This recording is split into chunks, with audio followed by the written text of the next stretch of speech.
चलिए guys, welcome back. तो हम थे फाइनेंशियल मैनेजमेंट में लेवरेजेस चैप्टर पर, और जिसमें अभी हमने कौन सा लेवरेज कंप्लीट किया? Financial leverage, right.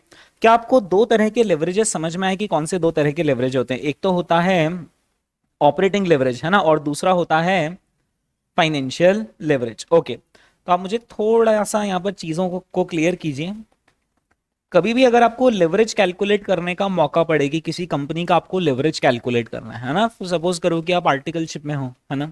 आर्टिकलशिप में किसी क्लाइंट को ये जानना है कि आगे हमारा बिजनेस में थोड़ा सा रिसेशन आ सकता है, मंदी आ सकती है, तो अब क्या करना चाहिए? तो आपका सबसे पहला फोकस क्या होगा? चलो इनके लेवरेज लेवल्स अपन चेक कर लें। अच्छा, अगर आगे रिसेशन आने वाला है, मंदी आने वाली है, तो लेवरेज लेवल्स ज्यादा ज्यादा अच्छे या कम ज्यादा अच्छे? लेवरेज लेवल ज्यादा होने चाहिए या लेवरेजेस कम होने चाहिए? लेवरेजेस कम होने चाहिए, राइट। यानी डिग्री ऑफ ऑपरेटिंग लेवरेज और डिग्री ऑफ फाइनेंशियल लेवरेज कम होंगे, क्योंकि रेसेशन है। रेसेशन मतलब सेल्स गिरेगा, सेल्स गिरेगा तो आपकी कमाई गिरेगी। तो आप कमाई ज्यादा गुना से गिराना चाह रहे हो या कम गुना से गिराना चाह रहे हो? कम गुना से, कम टाइम से, राइट। सो हम प्रेफर करेंगे lower DOL, lower DFL, right. हाँ जी। क्लाइंट का अगर आपको ऑपरेटिंग लेवरेज और फाइनेंशियल लेवरेज कैलकुलेट करना है, तो सबसे पहले आपको इनकम स्टेटमेंट लगेगा। इनकम स्टेटमेंट का फॉर्मेट हमें क्लियर है। चलिए, ऑपरेटिंग लेवरेज अगर आपको कैलकुलेट करना है, तो कुल मिलाकर ऑपरेटिंग लेवरेज, वैसे ऑपरेटिंग लेवरेज कहां से कहां तक की दूरी नापता है इनकम स्टेटमेंट में? सेल्स से ईबीआईटी तक, राइट। और फाइनेंशियल लेवरेज, जहां ऑपरेटिंग लेवरेज खत्म होता है वहां फाइनेंशियल लेवरेज शुरू होता है। यानी फाइनेंशियल लेवरेज ईबीआईटी से शुरू होता है और कहां तक जाता है? ईएईएस या ईपीएस तक, ठीक है। Okay, operating leverage is amplification of EBIT, is amplification of EBIT due to presence of fix cost in the cost structure, ठीक है। ऑपरेटिंग लेवरेज क्या करता है? ईबीआईटी को एम्प्लीफाई करता है, ठीक है। और वो एम्प्लीफिकेशन क्यों होता है? फिक्स कॉस्ट की वजह से होता है, ठीक है। यानी ऑपरेटिंग लेवरेज ये बताता है कि अगर सेल्स बढ़ा, अगर सेल्स बढ़ा तो ईबीआईटी कितने गुना से बढ़ेगा। फाइनेंशियल लेवरेज वहां से ही शुरू करता है। फाइनेंशियल लेवरेज बोलता है अगर ईबीआईटी बढ़ा तो फिर ईएईएस कितने गुना से बढ़ेगा। Is that clear? Okay. Degree of operating leverage DOL के हमने तीन फॉर्मूलाज पढ़े। कौन से वो तीन फॉर्मूला? सबसे पहला फॉर्मूला डीओएल का, हाँ, ऑपरेटिंग लेवरेज का, हाँ, percentage change in EBIT upon percentage change in sales, ठीक है। डीओएल का सेकंड फॉर्मूला है कंट्रीब्यूशन अपॉन ईबीआईटी, मतलब वही फिक्स कॉस्ट के एक ऊपर का नंबर एक नीचे का नंबर। और थर्ड फॉर्मूला है डीओएल का 1 अपॉन एमओएस परसेंट में, है ना, एमओएस परसेंट में लिखना, ठीक है। ओके, ये था ऑपरेटिंग लेवरेज, है ना। तो अगर अच्छा समय आने वाला है, अच्छे दिन आने वाले हैं, तो हम क्या प्रेफर करेंगे? हायर डीओएल प्रेफर करेंगे, ताकि हमारा सेल्स बढ़ेगा और ईबीआईटी और तेजी से बढ़ेगा। Is that clear? ओके। अगर कोई ऐसा बिजनेस है जिसमें फिक्स कॉस्ट ही नहीं है, तो उसमें डीओएल कितना होगा? 1 होगा। और हम कहेंगे इस बिजनेस में कोई लेवरेज नहीं है, कोई ऑपरेटिंग लेवरेज नहीं, मतलब ये जितनी मेहनत करता है बस उतना ही फल पाएगा, ठीक है। ओके, फिर हमने देखा था अगर आप ब्रेक इवन पॉइंट पर खड़े हुए हो और डीओएल कैलकुलेट करते हो तो आंसर सीधे इनफाइनाइट आ जाता है, ऐसा, ठीक है। फिर इसके बाद हम मूव करे थे फाइनेंशियल लेवरेज पर। फाइनेंशियल लेवरेज की डेफिनेशन मैं बोलता हूं, मुझे बताना मैंने सही बोली या गलत बोली। Financial leverage is magnification of EAES, magnification of EAES due to the presence of fixed interest and fixed dividend bearing liabilities, ठीक है, in the capital structure, है ना। फाइनेंशियल लेवरेज क्या बताता है कि ईबीआईटी अगर 1% से बढ़ा तो EAES कितना गुना बढ़ेगा। Is that clear? Okay. Degree of financial leverage के भी कुल मिलाकर तीन फॉर्मूला। सबसे पहला वो परसेंटेज वाला फॉर्मूला क्या है? परसेंटेज चेंज इन EAES अपॉन परसेंटेज चेंज इन EBIT, ठीक है। दूसरा वाला जो फॉर्मूला है, अब उसमें भी दो वेराइटीज है कि प्रेफरेंस है या प्रेफरेंस नहीं है। जैसे प्रेफरेंस नहीं है तो क्या फॉर्मूला? EBIT upon EBT। और अगर प्रेफरेंस है तो क्या formula? EBIT upon EBIT minus I minus DP upon में 1 - टी, और ये सिर्फ अकेले डीपी के अपॉन में 1 - टी है, ठीक है, ओके। और या फिर कुछ जानकार लोगों ने क्या करा, उन्होंने कहा डीपी को कहां प्रीटेक्स करेंगे, उसको आफ्टर रहने दो, बाकी सबको आफ्टर कर दो, यानी फिर ऊपर ईबीआईटी को की जगह क्या लिखेंगे, EBIT 1 - T, EBIT into 1 - T, और नीचे भी क्या लिखेंगे, ईबीआईटी माइनस आए इंटू 1 - टी और फिर माइनस डीपी, ठीक है। लेकिन ये जो बाद वाला फॉर्मूला है थोड़ा सा ध्यान रखना पड़ता है, अपना तो पहला वाला फॉर्मूला बढ़िया है, राइट। हाँ जी। अच्छा, फिर इसके बाद हमने दो तरह के ब्रेक इवन पॉइंट समझे थे, एक था ऑपरेटिंग ब्रेक इवन पॉइंट और दूसरा financial break even point. Operating break even point is a level of sales की कितने रुपए का सेल्स करूं at which EBIT becomes zero. Financial break even point is a level of EBIT की कितना EBIT कमाऊं रुपीज में ताकि EPS is equal to zero, right. Operating break even point का फॉर्मूला क्या होता है, ऑपरेटिंग ब्रेक इवन पॉइंट का फॉर्मूला वही अपना कॉस्टिंग वाला, फिक्स कॉस्ट अपॉन या तो कंट्रीब्यूशन पर यूनिट कर लो या फिर पीवी रेशियो कर लो। फाइनेंशियल ब्रेक इवन पॉइंट का फॉर्मूला क्या होता है, interest plus preference dividend pre tax वाला, क्योंकि आपको जो ईबीआईटी कमाना है वो प्री टैक्स कमाना है उसके लिए। चलिए, फिर हम क्वेश्चंस कर रहे थे दोस्तों, क्वेश्चंस में हमने क्वेश्चन नंबर 5 तक कर लिया था। Now let us move on to our next question, question number 6। Exam में भी पूछा है और प्रैक्टिस मैनुअल का भी क्वेश्चन है, राइट। तो एक बार इस क्वेश्चन को अपन देखते हैं और फिर मैं प्लान कर रहा हूं कि इस क्वेश्चन को प्रॉपरली लिखकर कर लेंगे तो सारा कवर हो जाएगा हमारा। हाँ जी। Delta limited currently has an equity share capital of rupees 10 lakh consisting of 1 lakh equity shares of rupees 10 each. The company is going through a major expansion plan requiring to raise funds to the tune of rupees 6 lakh. ओ हो, यानी company की अभी है capital 10 lakh रुपए की, लेकिन company और expand करना चाह रही बिजनेस, उसके लिए उनको कितने लाख रुपए की जरूरत है, 6 लाख रुपीस की उनको जरूरत है। To finance the expansion the management has following plans. Expansion करने में 6 लाख रुपए लगेंगे। अब वो 6 लाख रुपए की फाइनेंसिंग कहां से करे, उसके उनके पास 4 प्लान। पहला प्लान, इश्यू कर दो 60,000 equity shares of rupees 10 each, हो जाएंगे 6 लाख रुपीज इकट्ठे, yes. Second plan, 40,000 equity shares issue कर दो कितने रुपीज में, यानी 4 लाख हो गए इकट्ठे। And the balance through long term borrowing at 12% interest per annum, यानी बचा हुआ कितना अमाउंट, अमाउंट कितना रेज करेंगे हम लॉन्ग टर्म बोरोइंग से, 2 लाख रुपीज हम रेज करेंगे। क्यों 2 लाख रुपीज, क्योंकि आपको टोटल फंड कितना रेज करना है, 6 लाख, राइट। और 6 लाख में एक प्लान तो है कि पूरा का पूरा 6 लाख कहां से इशू करो, इक्विटी से। सेकंड प्लान क्या है कि नहीं यार सर, 40,000 शेयर्स इंटू 10 यानी 4 लाख रुपीज ही हम रेज करेंगे कहां से, इक्विटी से। तो क्या 6 लाख इकट्ठे हो जाएंगे, नहीं। बचा हुआ अमाउंट कहां से लाएंगे, बैलेंस अमाउंट कितना आएगा, बैलेंस अमाउंट वो हम यहां से रेज कर लेंगे। चलो थर्ड प्लान क्या है,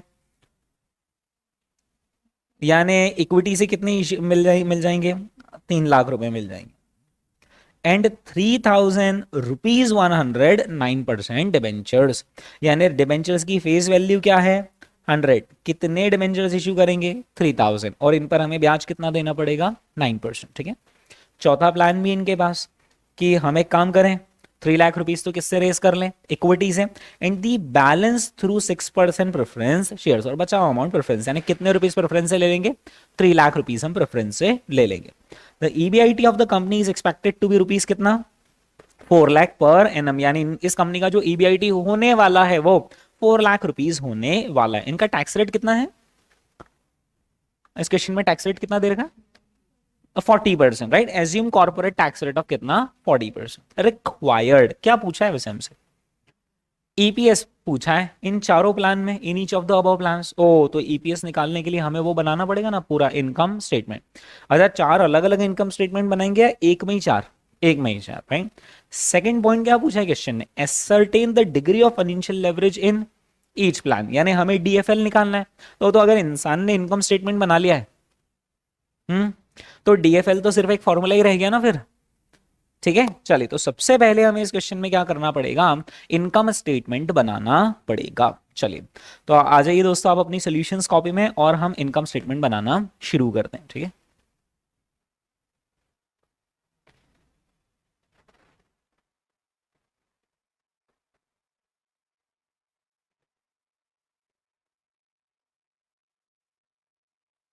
हाँ जी।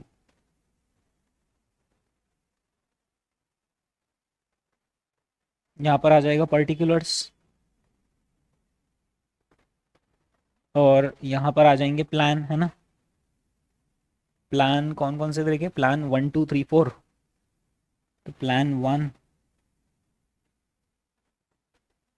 प्लान 2, प्लान 3 और प्लान,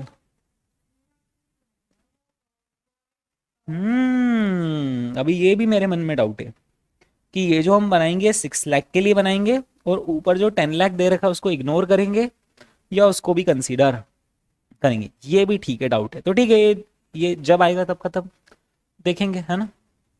हाँ, अभी के लिए आप मुझे बताइए कि इनकम स्टेटमेंट बनाना है तो सबसे पहला नंबर क्या लिखें। एबीआईटी आएगा, क्योंकि सेल्स और वेरिएबल कॉस्ट ऐसी तो कुछ इन्होंने हमें इंफॉर्मेशन ही नहीं दी है। हाँ, अच्छा, हर प्लान में क्वेश्चन ने ईबीआईटी कितना बोल रखा है। The EBIT of the company is expected to be कितना, 4 लाख, तो 4 लाख ही रहना है, चाहे कुछ भी हो। अच्छा, वैसे भी इन चार में से कौन सा प्लान फॉलो कर रहे हो इससे ईबीआईटी को कोई लेना देना नहीं। बताओ क्यों। क्योंकि ये जो चारों प्लान है ये ईबीआईटी के नीचे इंपैक्ट डालते हैं, ईबीआईटी के ऊपर का तो कोई इंपैक्ट ही नहीं है, आप इक्विटी से पैसा रेज कर रहे हो कि डेट से। तो यहाँ पर चारों में ही हम ईबीआईटी कितना लिख देंगे, 4 लाख, राइट।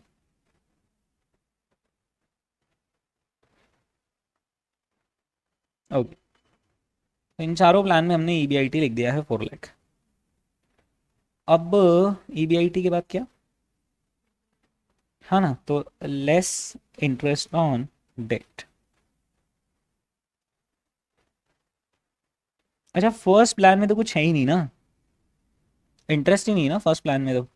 फर्स्ट प्लान में तो हमने सारा ही पैसा रेस करा इधर से, इक्विटी से। सेकंड प्लान में सिर्फ 4 लाख रुपीज रेस करें इक्विटी से, यानी बचा कितना अमाउंट, 2 लाख। 2 लाख पर हमें ब्याज देना पड़ेगा कितना परसेंट, राइट, 24,000। तो यहाँ पर 24,000 रुपीज आ जाएगा इंटरेस्ट। एक मिनट, ये 24,000 का ना यहाँ पर इमीडिएटली कैलकुलेशन बता दे तो। 2 लाख का 12% है ना, बस इससे ज़्यादा डिटेल देने की ज़रूरत नहीं, बाकी सब वो समझदार है, वो तो यहाँ पे नंबर उन्होंने देख लिया मतलब समझ जाएंगे। हाँ, थर्ड प्लान में दोस्तों डेट कितना है, 3 लाख रुपीज का डेट है और 9% का इंटरेस्ट है। डिबेंचर भी डेट ही होता है ना। हाँ, तो कितना आता है इंटरेस्ट का अमाउंट,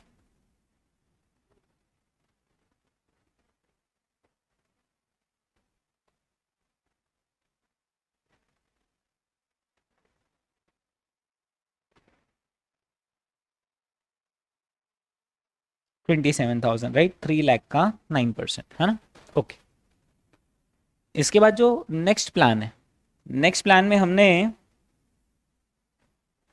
3 लाख रुपीज रेस करा है ना। ओ अच्छा, पर ये 3 लाख हमने यहाँ से रेस करा है, कहाँ से, प्रेफरेंस है।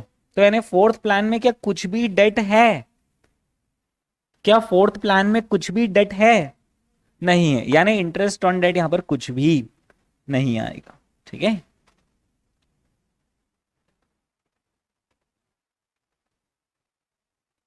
चलिए, तो अब ये जो नंबर आएगा इसको क्या नाम देंगे, ईबीटी ना, अर्निंग्स बिफोर टैक्सेस।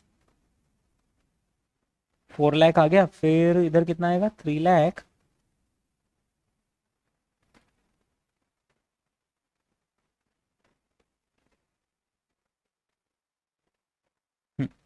अब हम ईबीटी में से क्या लेस कर देंगे, एट द रेट ऑफ, कितना दे रखा है टैक्स रेट क्वेश्चन ने, ये दे रखा 40% का टैक्स रेट, ठीक है। ये आ जाएगा tax at the rate of 40%, 1,60,000 आ जाएगा। फिर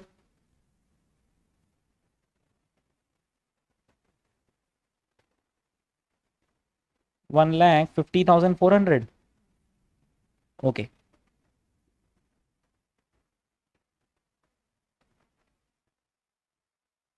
फिर 149,200,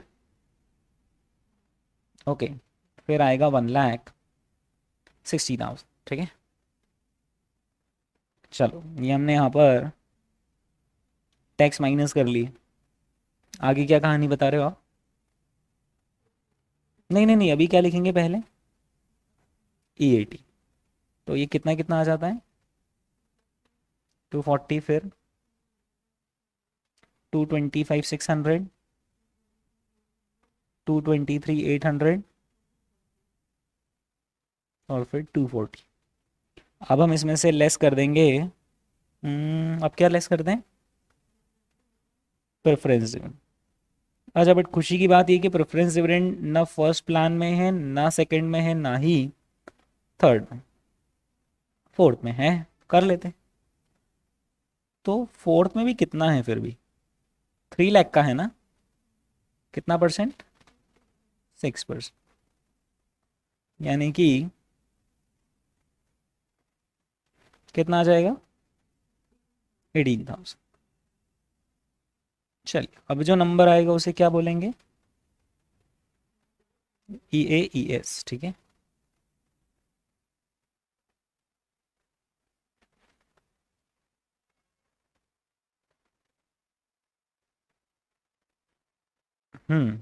कितना आ रही है सबसे आखिरी में, 2,22,000 है ना। चलो, ये EAES तक आ गए, लेकिन हमारी मंजिल क्या है, EPS। तो अब हमें EAES को क्या करना पड़ेगा, divide by number of equity shares. अच्छा, ये आप कह रहे, ओ, हम्म नंबर ऑफ इक्विटी शेयर्स से डिवाइड करते वक्त 60,000 शेयर्स से डिवाइड करेंगे, जो प्लान 1 के और प्लान 2 के 40 है एंड सो ऑन, या फिर ये जो एग्जिस्टिंग है शेयर्स उसको भी जोड़कर डिवाइड करेंगे ना, यही डाउट है ना। हाँ, तो सिर्फ जो प्लान में दे रखे हैं उनसे डिवाइड करेंगे, या जो एग्जिस्टिंग है इक्विटी शेयर, एग्जिस्टिंग वैसे हैं कितने, 1 लाख इक्विटी शेयर्स, उनको भी जोड़कर डिवाइड करेंगे, बताइए दोस्त। नहीं करेंगे, यानी सिर्फ क्या लेंगे, ये वाले इक्विटी शेयर्स लेंगे, है ना। ओके, अब क्या सोच के बोला होगा आपने कि जो एग्जिस्टिंग है उससे हमें कोई लेना देना नहीं।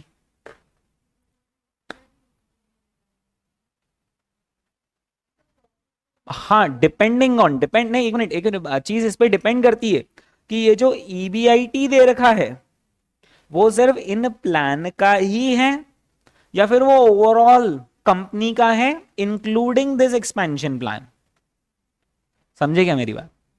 अगर ये EBIT भाई ये वाले प्लान वाले ये जो, हाँ देखो ऐसा है कि कंपनी अभी तो चल रही कंपनी, पर नया जो एक्सपेंशन कर रहे हैं, कितने लाख रुपए का, 6 लाख, क्या ये जो इनकम है ये सिर्फ इससे आई है, ये जो 4 लाख की इनकम है ये सिर्फ एक्सपेंशन की है, अगर हाँ तो फिर तो ठीक है, उन्हीं उन्हीं उन्हीं से डिवाइड करेंगे।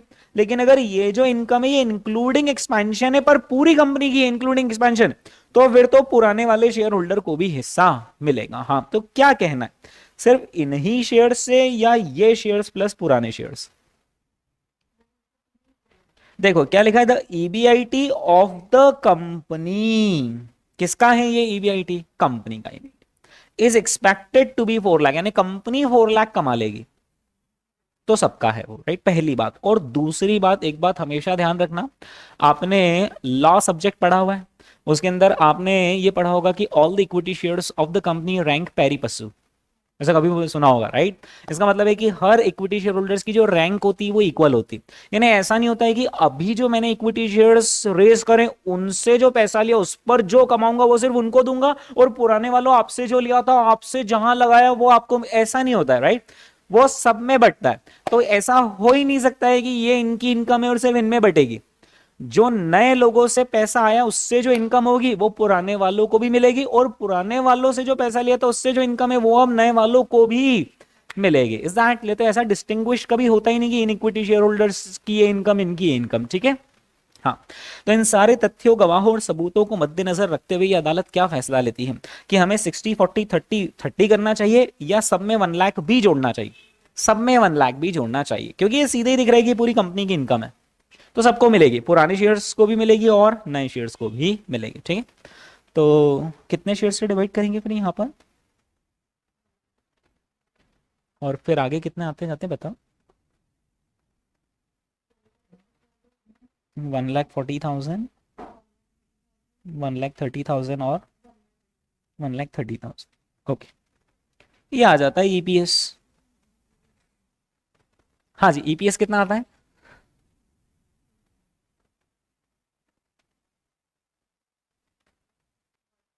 1.5 फिर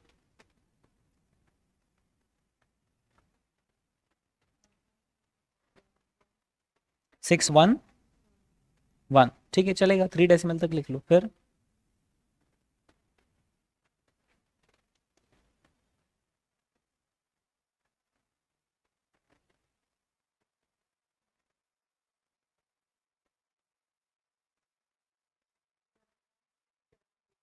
1.72,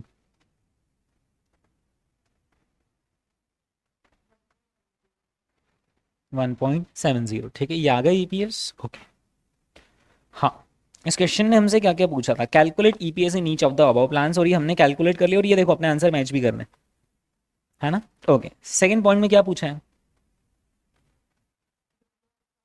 डिग्री ऑफ फाइनेंशियल लेवरेज। तो degree of financial leverage calculate कर लेते हैं, यहीं इसी टेबल में ही करेंगे, है ना।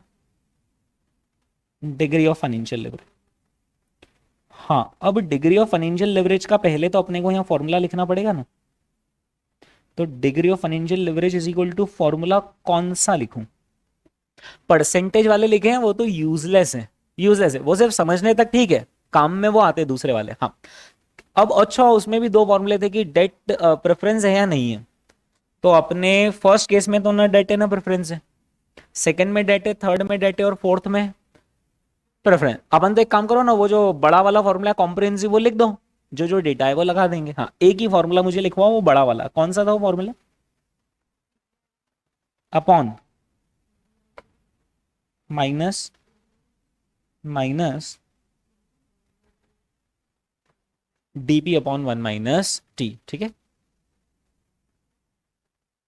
ना, यही था ना फॉर्मूला। अच्छा आप ऐसा भी कर सकते हो कि E B I T minus I की जगह वो भी लिख सकते हो, वो भी चलता है, यानी आप ऐसा भी फॉर्मूला लिख सकते हो।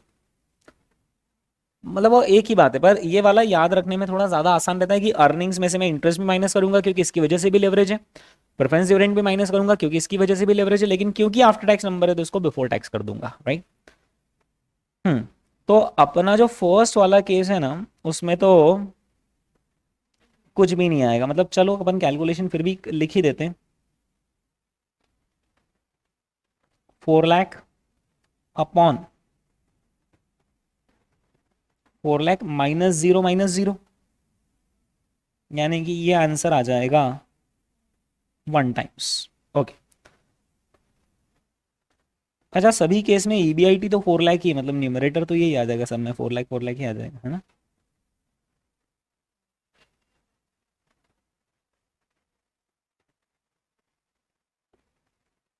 चलो अब यहाँ पे डिनोमिनेटर में ये आ जाएगा 4 लाख माइनस इंटरेस्ट है 24,000, और वो तो कुछ है ही नहीं तो उसको छोड़ दो। 4 लाख डिवाइडेड बाय कर रहे हैं 1.06। अच्छा 1.06 के आगे भी कुछ आ रहा होगा, कितना आ रहा है, बताना पड़ेगा।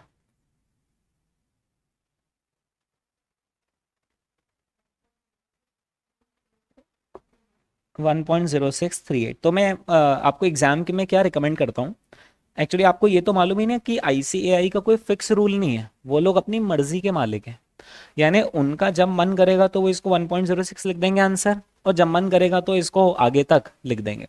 तो जो मैं एक रूल रिकमेंड करता हूँ स्टूडेंट्स को वो ये है कि आप पहले तो फुल डिजिट वाला आंसर लिख दो, 3 4 5 डेसिमल तक, और उसके बाद उसको राउंड ऑफ करके 2 डेसिमल। अब अपन उनको क्या बोलेंगे, देख लो आप आपके पास कौन सा आंसर है, ये वाला इससे चेक कर लो, ये वाला इससे चेक कर लो, अब तो क्या बोले।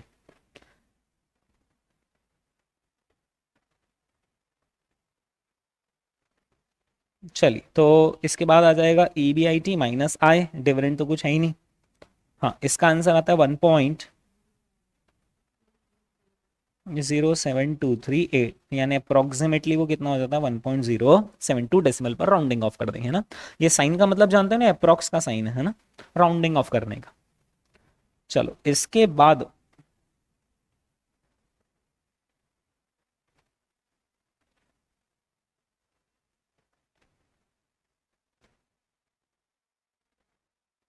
इसके बाद कितना है प्रेफरेंस डिविडेंड, 18,000, पर 18,000 को वो करना है प्री टैक्स, है ना, 30% ही है ना टैक्स रेट। हाँ ये एग्जाम में ध्यान रख लेना, मुझे ध्यान है कि स्टूडेंट का किस्सा, मतलब इंटर का तो नहीं, फाइनल का स्टूडेंट था, उसने क्वेश्चन नंबर 4 सॉल्व करा, उसके बाद उसने क्वेश्चन नंबर 5 सॉल्व करा और 5 में वो पुरानी वाली टैक्स रेट ले ली। गलत हो गया उसका, इतनी मेहनत भी पानी में गई, राइट, नंबर तो गए गए, समय भी गया, राइट। तो ध्यान रख लेना टैक्स रेट कितना है, मतलब इतने से में एरर हो जाते हैं। वो सब प्रेजेंस ऑफ माइंड का खेल रहता है। खैर, उस वक्त आपका दिमाग चलना चाहिए, प्रेजेंस ऑफ माइंड। कितना आ रहा है दोस्तों?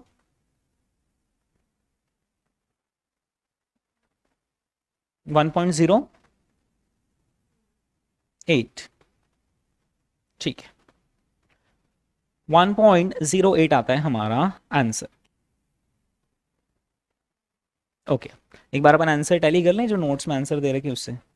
1.0678 और ये देखो सेम आंसर आ रहे हैं, 1 आ रहा है आंसर, 1.06, 1.07 और 1.08, ठीक है। ये हमने यहाँ पर सॉल्व कर लिया क्वेश्चन नंबर 6 अच्छे से, ठीक है, क्लियर है सबको? ओके,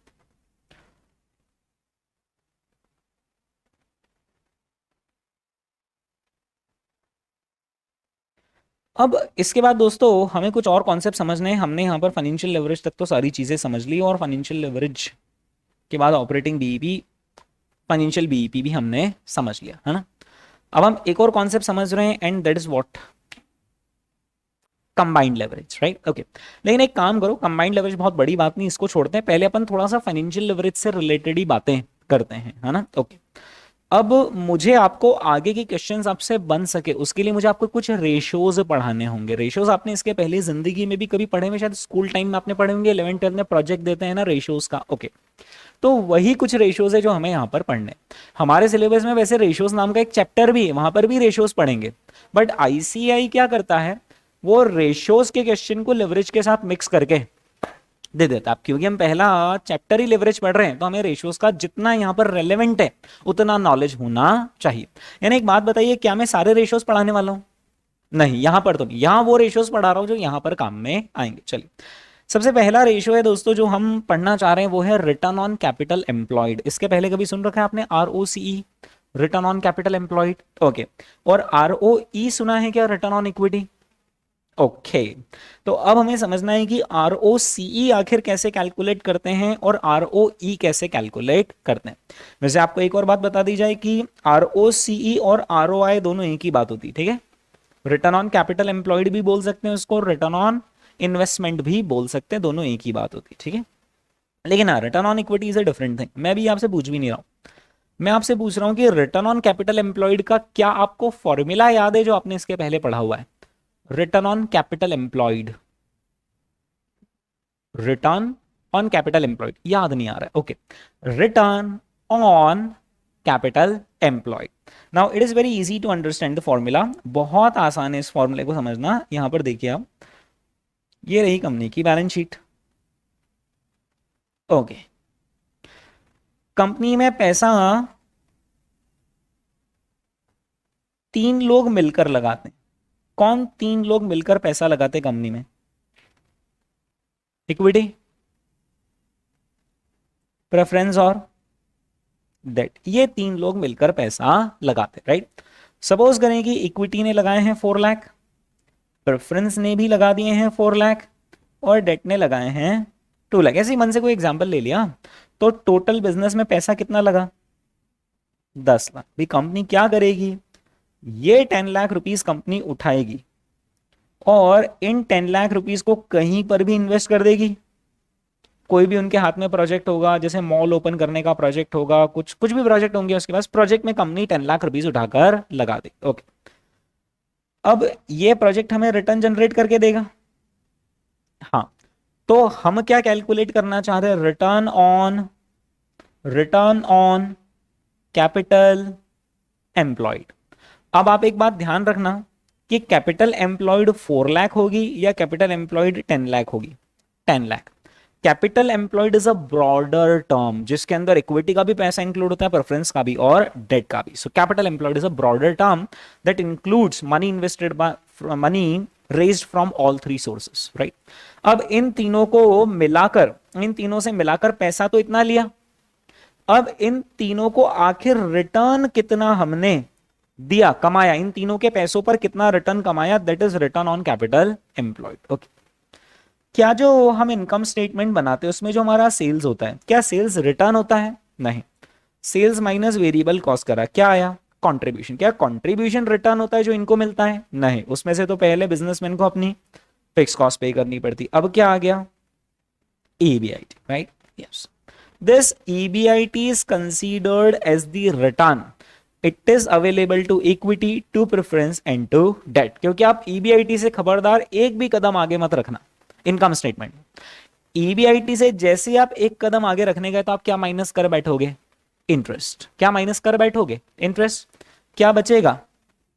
क्या EBT इन तीनों को बिलोंग करता है? क्या इन तीनों के लिए होता है EBT, या EBT फिर इन दो के लिए ही होता है?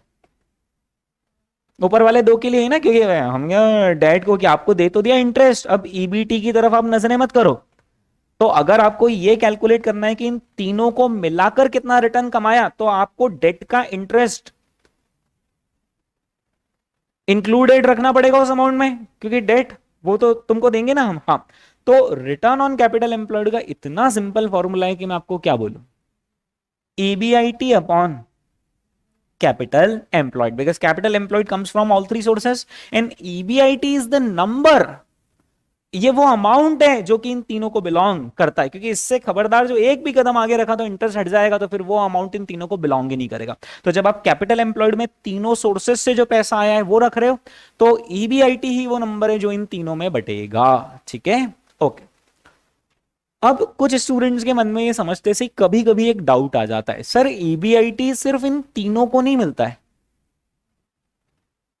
टैक्स को भी तो मिलता है, सरकार को भी तो मिलता है। सर EBIT में से इंटरेस्ट देते हैं वो समझा, फिर प्रेफरेंस को भी देते हैं वो समझा, इक्विटी को, पर बीच में सरकार भी तो है। हाँ, तो इसलिए बाय डिफॉल्ट ऐसा मान लिया जाता है कि जो हम इस फॉर्मूला से ROCE कैलकुलेट कर रहे हैं वो प्री टैक्स रिटर्न है। वो क्या है? वो प्री टैक्स रिटर्न। जैसे मैंने कहीं पर इन्वेस्टमेंट में पैसा लगाया, वहां मैंने 20% कमाया, सरकार को दूंगा, वो मेरा पर्सनल लुकआउट है, राइट? तो प्री टैक्स ROCE आता है। ये जो फॉर्मूला है ना EBIT अपॉन कैपिटल एम्प्लॉयड, आपको क्या लाकर देता है? प्री टैक्स ROCE लाकर देता है, राइट? इसमें से भी टैक्स भरना बाकी है। ठीक है, ओके। सो इस वाले एग्जाम्पल की अगर मैं बात करूं तो टोटल कैपिटल रिक्वायरमेंट बिजनेस में कितनी है? 10 लाख है to start a new business. अच्छा, वो जो 10 लाख की रिक्वायरमेंट है वो हम कैसे मीट कर रहे हैं? 6 लाख रुपीज हम लेकर आ रहे हैं इक्विटी से, और डेट को कितना परसेंट ब्याज देंगे? 12% ब्याज देंगे। उनसे कितने रुपीज रेस कर रहे हैं? टोटल कैपिटल आ गई अपने पास, 10 लाख, हो गया नया बिजनेस स्टार्ट। कितना EBIT कमा लिया? 1,50,000 हमने EBIT कमा लिया, है ना? ये एग्जाम्पल हमें क्या बोल रहा है? Prepare income statement and calculate ROCE and ROE। अच्छा, मैंने अभी आपको ROE सिखाया तो नहीं, पर ROCE तो आ गया ना आपको। हाँ, इनकम स्टेटमेंट बना सकते हैं क्या हम इसके लिए? यस, इनकम स्टेटमेंट की शुरुआत कहां से होगी? EBIT से। EBIT कितना छाप दिया हमने? 1,50,000। अब इसमें से क्या माइनस करेंगे? Interest on debt. तो इंटरेस्ट ऑन डेट कितना परसेंट है? 12% ऑफ 4 लाख कितना होता है? यानी कितना बचा बिफोर टैक्स? उस पर कितना टैक्स हमने पे कर दिया? 30%। वहां क्वेश्चन में कहीं नहीं लिखा है, इसलिए वहां लिखते वक्त लिख दिया से 30% टैक्स, है ना? सपोज करो कि 30% टैक्स, राइट? ओके, वो एग्जांपल है ना, इसलिए वो क्वेश्चन नहीं है। हाँ, तो अर्निंग्स आफ्टर टैक्स कितना बचा हमारे पास? 71,400। लेकिन इन्होंने क्या लिख दिया? EAT लिख दिया, और उसी को क्या लिख दिया? EAES। ऐसा क्यों करा होगा इन्होंने? क्योंकि प्रेफरेंस डिविडेंड है ही नहीं, तो जो आफ्टर टैक्स अर्निंग है वो अल्टीमेटली हुआ ही किसका? इक्विटी शेयर होल्डर्स का। ठीक है, चलिए, इनकम स्टेटमेंट प्रिपेयर कर लिया हमने। Okay, now what do we have to calculate? ROCE। हाँ जी, ROCE का फॉर्मूला क्या है? EBIT upon capital employed. लगाएं दोस्तों ये फॉर्मूला। EBIT कितना है? 1,50,000। ओके, और अपॉन में क्या कर लेंगे? Capital employed 10 lakh. ठीक है, कितना आता है आंसर? अब आंसर 0.15 आ रहा होगा, लेकिन वो आपकी मेरी अंडरस्टैंडिंग है कि वो जो आंसर सबसे पहले आता है वो डेसिमल में आता है, उसको आप इंटू 100 कर लोगे तो परसेंटेज में आ जाएगा। कितना आता है ROCE का आंसर? 15%। क्या रिटर्न ऑन कैपिटल एम्प्लॉयड आपको समझ में आया? ओके, अब इसके बाद क्या समझना है? रिटर्न ऑन इक्विटी, है ना? इन वर्ड्स को बस आप फील करें, फॉर्मूला अपने आप आएगा। Return on equity, return on equity. यानी अब जो बेस आएगा, डिनोमिनेटर आएगा, जैसे पहले डिनोमिनेटर कैपिटल एम्प्लॉयड था, अब डिनोमिनेटर क्या होगा? इक्विटी होगा। ठीक है, तो न्यूमरेटर में इनकम वो आएगी जो सबको बिलोंग करेगी वो आएगी, या जो सिर्फ इक्विटी को बिलोंग करती है वो आएगी? जो सिर्फ इक्विटी को बिलोंग करती है वो आएगी, राइट। तो जो आरओई है ना, उसका फॉर्मूला आप जानते हो क्या होता है? आरओई के फॉर्मूले में डिनोमिनेटर में सिर्फ क्या आएगा? इक्विटी, है ना, प्रेफरेंस और डेट नहीं आएंगे, ठीक है। और न्यूमरेटर में ईबीआईटी आएगा? नहीं। ईबीटी आएगा? नहीं। ईएटी आएगा? नहीं, क्योंकि ईएटी भी दो लोगों को बिलोंग करता है, ईएटी में से प्रेफरेंस को भी हिस्सा देना रहता है, फिर इक्विटी को दे सकते हैं। हाँ, तो यहां पर न्यूमरेटर में क्या आएगा? EPS. Is that clear? Okay. अब ध्यान रखना, डिनोमिनेटर में इक्विटी शेयर होल्डर्स फंड आता है। डिनोमिनेटर में क्या आता है? Equity share holders fund. आप जानते हैं इक्विटी शेयर होल्डर्स फंड का मीनिंग क्या है? इक्विटी शेयर होल्डर फंड का मीनिंग क्या होता है? जैसे सपोज कि इक्विटी शेयर होल्डर्स ने 3 लाख रुपए लगाए थे, पर क्या होता है कि जो भी अपन कमाते हैं इनको बेचारों को पूरा तो देते ही नहीं, थोड़ा ही डिविडेंड पे आउट देते, बचा हुआ इनका रख लेते हैं। और सपोज 1 लाख रुपए हमने इनका रिजर्व्स एंड सरप्लस में रख लिया, तो अब इक्विटी क्या बोलेगा? मेरे 3 लाख है भाई, मेरे हैं तो 4 लाख, मेरे हैं तो 4 लाख, और आपने कंपनी में जो कमाया वो अब आप मेरे 4 लाख पे डिवाइड करो, क्योंकि मेरा जो पैसा फंसा हुआ है आपकी कंपनी में वो 3 लाख रुपए थोड़ी ना रखे हुए, ये 1 लाख भी किसके हैं? मेरे ही तो हैं। तो जो आपने मुझे ईएईएस कमा कर दिया वो सिर्फ कैपिटल पर मत देखो, क्योंकि कुछ साल में तो कैपिटल छोटी बढ़ जाएगी और रिजर्व्स एंड सरप्लस बड़े हो जाएंगे, पर वो तो मेरा ही पैसा है ना जो आपने ब्लॉक करके बैठे हो। तो मुझे अब ये बताओ उस पूरे पैसे पर आपने कितना रिटर्न मुझे कमा कर दिया। तो फॉर्मूला में क्या होता है? EAES upon equity share holders fund. Equity share holder fund का मीनिंग जानते हो? इसमें दो चीजें ऐड होती है, बताइए कौन सी दो चीजें ऐड होती हैं? Equity share capital plus reserve and surplus, ठीक है, ओके। तो अपने इस एग्जाम्पल में क्या आप मुझे आरओई कैलकुलेट करके बता सकते हैं? 71,400 उठा लिया हमने ईएईएस के नाम पर, और डिवाइड किससे कर रहे हैं आप? 6 लाख से, ठीक है। और इंटू 100 की फॉर्मेलिटी तो आप कर ही लेंगे। कितना आता है आंसर? 11.9%। ये देखिए दोस्तों, आप ये देख लीजिए सॉल्यूशन। अब आपको सॉल्यूशन देखने का पूरा हक है। ईबीआईटी अपॉन कैपिटल एम्प्लॉयड से हमने आरओसी निकाल लिया था, और आरओई यानी EAES upon equity share holder fund, है ना, ओके। अच्छा एक बात बताइए, ये जो आरओई निकला है ये प्री निकला है या ये पोस्ट टैक्स ही निकला है? ये पोस्ट टैक्स है, क्योंकि हमने सरकार को टैक्स दे भी दिया उसके बाद हमने नंबर उठाया। तो ये डिफरेंस समझना आप आरओसी में और आरओई में, है ना। हमेशा आरओसी प्री टैक्स नंबर होता है बाय डिफॉल्ट, और ROE by default post tax number होता है, ठीक है, ओके। सो आरओई बिफोर टैक्स नाम का कोई कॉन्सेप्ट ही नहीं होता है। आरओई बिफोर टैक्स नाम का कोई कॉन्सेप्ट ही नहीं दुनिया में। मालूम है क्यों नहीं बना हुआ कॉन्सेप्ट? क्योंकि इक्विटी बोलता है मुझे तो मिलेगा ही नहीं ना पैसा जब तक तुम लोग टैक्स पे नहीं करोगे।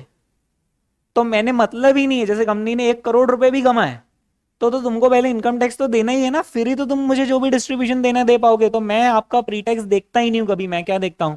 Post tax. तो ROE is always post tax, ROE pre का कोई कॉन्सेप्ट नहीं। लेकिन हाँ, आरओसी में दो कॉन्सेप्ट चलते हैं, प्री और पोस्ट। क्योंकि क्या रहता है, आरओसी में 3 लोग बैठे हुए, इक्विटी, प्रेफरेंस और डेट। उसमें से डेट के काम का नंबर तो प्री वाला आरओसी है, क्योंकि डेट बोलता है मुझे तो पहले ब्याज मिलेगा उसके बाद टैक्स पे करते हो। ये तो आपको मालूम है ना कि जो इंटरेस्ट है वो टैक्स डिडक्टेबल एक्सपेंडिचर है, लेकिन आप प्रेफरेंस डिविडेंड और इक्विटी डिविडेंड को टैक्स में डिडक्ट नहीं कर सकते हो, है ना, ये तो आपको मालूम है। हाँ, तो इसलिए आरओसी में दो कॉन्सेप्ट चलते हैं, एक प्री टैक्स आरओसी और दूसरा पोस्ट टैक्स। जब डेट वाला पढ़ता है तो बोलता है मुझे तो बस आप प्री टैक्स आरओसी बताओ कितना है, कि हम सबने मिलाकर जो पैसा लगा उस पर प्री टैक्स कितना कमाया, मेरे काम का तो वो नंबर है। लेकिन जो इक्विटी और प्रेफरेंस होते हैं वो बोलते हैं वो प्री तो उसके लिए, हमारे लिए कौन सा है? पोस्ट, ठीक है। तो इसीलिए देखिए दोस्तों, ये जो हमारा नेक्स्ट कॉन्सेप्ट है वो क्या है? Calculate post tax ROC in the above case. हमें क्या करना है इस वाले क्वेश्चन में? जो अभी हमने किया था वो क्या कैलकुलेट कर दिया था?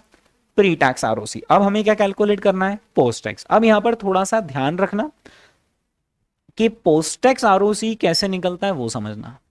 आपने ये तो निकाल ही लिया, ये क्या है? ये प्री है, 15% इज प्री।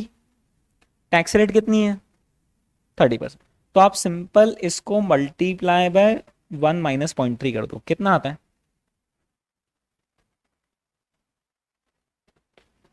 15% को आप आफ्टर टैक्स कर दो।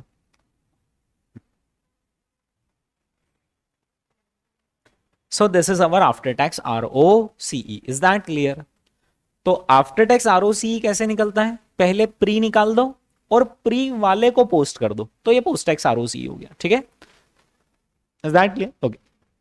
ऑल्टरनेटिवली आप यहां पर रिजल्ट निकालने के बाद 1 माइनस टी करो, उसकी बजाय यहां पर ये जो न्यूमरेटर है ना, इसको 1 माइनस टी कर दो तो भी सेम आंसर आ जाएगा। देखना कैसे, ये देखो, पोस्ट टैक्स ROCE निकालने के लिए या तो जो आपने प्री कैलकुलेट करा उसको आफ्टर टैक्स कर लो, या फिर जो आप प्री का फॉर्मूला लगाते थे उसमें न्यूमरेटर को आफ्टर टैक्स कर लो, तो ऑटोमेटिकली वो पोस्ट टैक्स बन जाएगा। Is that clear? This is the concept, है ना? ओके।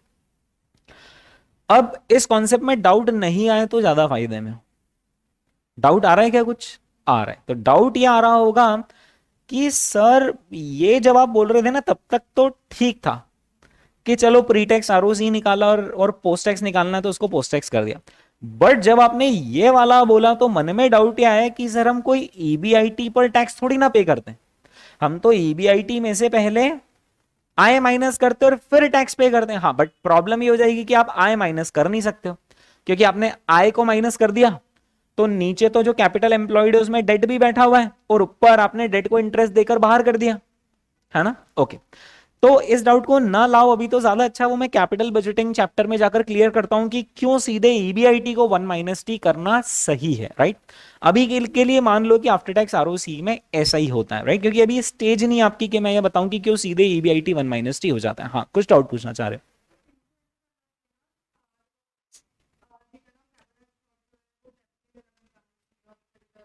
Very good. तो ये एक्चुअली कितना सही आपके सवाल में ही जवाब छुपा हुआ है।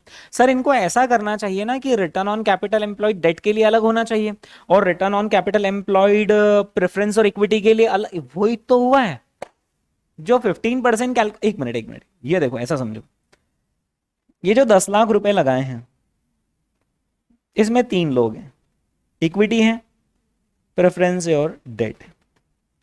ये जो EBIT है इसमें 1,50,000 में अकेले इक्विटी का हिस्सा है, अकेले प्रेफरेंस का हिस्सा है, अकेले डेट का हिस्सा है, या इन तीनों का हिस्सा है? तीनों का हिस्सा है, राइट? तो जब हमने 15% कैलकुलेट करा ना, तो किसका काम हो गया? डेट का, कि मेरे पैसों पर तो कितना कमा रहे हो? 15%। Is that clear? लेकिन इक्विटी और प्रेफरेंस ने बोला कि हमारे पैसों पर कितना कमा रहे हो, तो हमने कहा 1 मिनट, फिर आपको देंगे तो फिर इस रिटर्न में से हमें टैक्स पे करना पड़ेगा। तो जो पोस्ट टैक्स ROCE है वो इनके काम का होता है नंबर, है ना? तो इसको बहुत सिंपल रखोगे तो ज्यादा है, इसमें बहुत ज्यादा गहराई है वो मैं कैपिटल बजटिंग चैप्टर में जाकर समझाता हूं, है ना? तो अभी अपना लेवरेज चैप्टर में भी हम रेशियोज पढ़ रहे हैं और रेशियोज के अंदर के कॉम्प्लिकेशन को अभी एड्रेस नहीं कर रहे हैं। तो अभी के लिए आप मुझे प्लीज क्लियर करें कि ROCE का फॉर्मूला क्या है? EBIT upon capital employed. और बाय डिफॉल्ट ये जो ROCE आता है कैसा आता है? Pre tax. अगर पोस्ट टैक्स करना हो तो या तो सीधे इस नंबर को उठाकर आफ्टर टैक्स कर दो, या फिर EBIT 1 minus T upon capital employed कर दो। ओके। अच्छा, ROE का क्या फॉर्मूला है? ROE EAES upon equity share holders fund, where equity share holders funds means equity share capital plus reserves and surplus. Okay, चलिए अब हम दोस्तों यहां पर एक और रेशियो देख रहे हैं, that is debt equity ratio. ये ऐसा रेशियो है जिसकी तारीफ में मुझे कुछ भी नहीं कहने की जरूरत है। डेट इक्विटी रेशियो, नाम में फॉर्मूला छपा है, debt upon equity. Is that clear? Okay. लेकिन दोस्तों दुनिया में एक और रेशियो है, और उस रेशियो का क्या नाम है? Debt to total capital ratio, या डेट टू कैपिटल रेशियो भी बोल सकते हो, या debt to capital employed ratio भी बोल सकते हो। इसका एक और नाम है AKA, मतलब ऑल्सो नोन एज, है ना? So debt to total capital ratio का एक और नाम क्या है? Debt ratio. ठीक है, डेट इक्विटी रेशियो का तो कोई दूसरा नाम नहीं है, वो डेट इक्विटी रेशियो ही है। Debt to total capital ratio को हम क्या भी कहते हैं? Debt ratio, right? अरे इसका फॉर्मूला क्या होगा? डेट अपॉन टोटल कैपिटल, यानी डेट प्लस इक्विटी। ठीक है सर प्रेफरेंस तो आपने लिखा ही नहीं, तो अगर प्रेफरेंस भी है तो यहां पर प्रेफरेंस भी ऐड होगा, क्योंकि वो फॉर्मूला क्या है? Debt to total capital. तो अगर टोटल कैपिटल में प्रेफरेंस ने भी कंट्रीब्यूट करा है तो वो भी ऐड होगा। Is that clear? Okay. Sir इस वाले फॉर्मूला में प्रेफरेंस कहां गया, तो इस कॉम्प्लिकेशन को हम रेशियो एनालिसिस चैप्टर के अंदर एड्रेस करेंगे कि डेट इक्विटी रेशियो में आखिर प्रेफरेंस कहां जाता है ना, तो अभी उस गहराई की जरूरत ही नहीं पड़ेगी इस चैप्टर में, राइट। तो मैं आपको सिर्फ उतने रेशियोज बता रहा हूं और उतना ही समझा रहा हूं जितना इस चैप्टर का काम निकल जाए, असली में तो रेशियो एनालिसिस एक पूरा चैप्टर ही अपना वहां पढ़ेंगे। ओके दोस्तों, ये मैंने यहाँ पर आपको कुछ डेटा दे रखा है, ये आपके सामने बैलेंस शीट लिखी हुई है। इक्विटी ने 150 मिलाए हैं और डेट ने 60 मिला है। आप मुझे डेट इक्विटी रेशियो कैलकुलेट करके बताइए कितना आता है डेट इक्विटी रेशियो। तो 60 अपॉन आपने क्या कर दिया 150, कितना आ रहा है 0.40 आ रहा है। यस, तो आप या तो उसे 0.40 बोल सकते हैं या फिर 40% बोल सकते हैं, वैसे 0.40 बोला जाता है। डेट इक्विटी रेशियो कितना 0.40 है ना। ओके, अब इसी एग्जांपल में आप वो भी कैलकुलेट कर दो, दूसरा ratio debt to total capital ratio. तो डेट कितना आ जाएगा 60 और टोटल कैपिटल कितनी है 210, यानी कितना आता है आंसर 0.28। ये देखिए दोस्तों, डेट इक्विटी रेशियो तो 0.4 आया, लेकिन डेट रेशियो कितना है 0.2857। Is that clear. चलिए एक और रेशियो हम यहां पर समझ लेते हैं, and that is asset turnover ratio. Okay, तो अब आप सबसे पहले तो बिना देखे, बिना नोट्स में देखे मुझे इसका फॉर्मूला बताइए कि एसेट टर्नओवर रेशियो का फॉर्मूला क्या होता है। Assets upon turnover, assets upon turnover, और टर्नओवर का मतलब होता है सेल्स। ये फॉर्मूला गलत है, ठीक है। ये देखो यही लिखा है यहाँ पर, asset turnover ratio is equal to total assets upon turnover, और फिर इसको लिखकर क्या किया हुआ है क्रॉस, मतलब ये फॉर्मूला गलत है, ठीक है। असली फॉर्मूला इसका उल्टा है, टर्नओवर अपॉन एसेट्स, राइट। और ये शायद आपने 11th-12th में पढ़ा भी होगा, लेकिन ये हम भूल जाते हैं। मतलब एसेट टर्नओवर रेशियो जब भी बच्चे सुनते हैं ना, तो फॉर्मूला क्या बोल पड़ते हैं एसेट अपॉन टर्नओवर। लेकिन टर्नओवर रेशियोज जो भी होते हैं ना, उनका फीचर ये है कि टर्नओवर आता है न्यूमरेटर में, और जो टर्नओवर रेशियो कैलकुलेट कर रहे हो वो नीचे आता है। जैसे आप एसेट टर्नओवर रेशियो कैलकुलेट कर रहे हो तो एसेट नीचे आती है, राइट। ऐसे क्यों, नाम तो वही लिखा है एसेट टर्नओवर, और फिर ऐसा क्यों, उसके पीछे लॉजिक समझो क्या है। तो क्या होता है कि एक बिजनेसमैन जितनी ज्यादा एसेट्स लगाएगा, अदर थिंग्स बीइंग कांस्टेंट, जितनी ज्यादा एसेट्स लगाएगा उतना ज्यादा टर्नओवर जनरेट कर पाएगा। एसेट्स मतलब जितनी फिक्स एसेट्स, जितनी मशीन्स लगाएगा, जितनी इन्वेंट्री रखेगा, उतना ज्यादा वो टर्नओवर जनरेट कर पाएगा, है ना। मान लो कि एक है बिजनेसमैन ए, दूसरा है बिजनेसमैन बी। इसने भी 100 रुपीज की एसेट्स लगा रखी है, प्लांट एंड मशीनरी एंड सब कुछ। दूसरे वाले ने भी 100 रुपीज की एसेट्स लगा रखी, plant and machinery, inventory etcetera. 100 दोनों ने लगा रखा, ठीक है। फिक्स एसेट्स, करंट एसेट्स, सब मिलाकर टोटल एसेट्स। क्या टर्नओवर, जनरल नॉलेज से बताना, क्या जितनी एसेट्स लगाते हैं, जितने रुपीस की एसेट लगाई, उतने ही रुपए का टर्नओवर होता है। टर्नओवर तो ज्यादा ही हो जाता है, क्योंकि इंसान उस मशीन से न जाने कितनी बार प्रोडक्शन कर देता है, उस इन्वेंट्री को न जाने कितनी बार बेच देता है, फिर से खरीदता है, बेचता है, खरीदता है, बेचता है, एंड सो ऑन, राइट। तो अगर 100 रुपीज की दोनों ने एसेट्स लगा रखी है, तो टर्नओवर तो ज्यादा ही होगा। सपोज करो टर्नओवर पहले बिजनेसमैन का 500 है और दूसरे बिजनेसमैन का टर्नओवर है 600, तो बताइए दोनों में से अच्छा ज्यादा कुशल बिजनेसमैन कौन सा हुआ, दूसरा वाला 600 वाला। क्योंकि दोनों बंदों ने लगाई तो 100 की एसेट्स है, लेकिन इस बंदे ने 100 की एसेट्स के दम पर 5 गुना टर्नओवर दिया, तो उसने बोला रुक जा बेटा, मैं 100 की एसेट्स पर 6 गुना टर्नओवर दूंगा। Is that clear.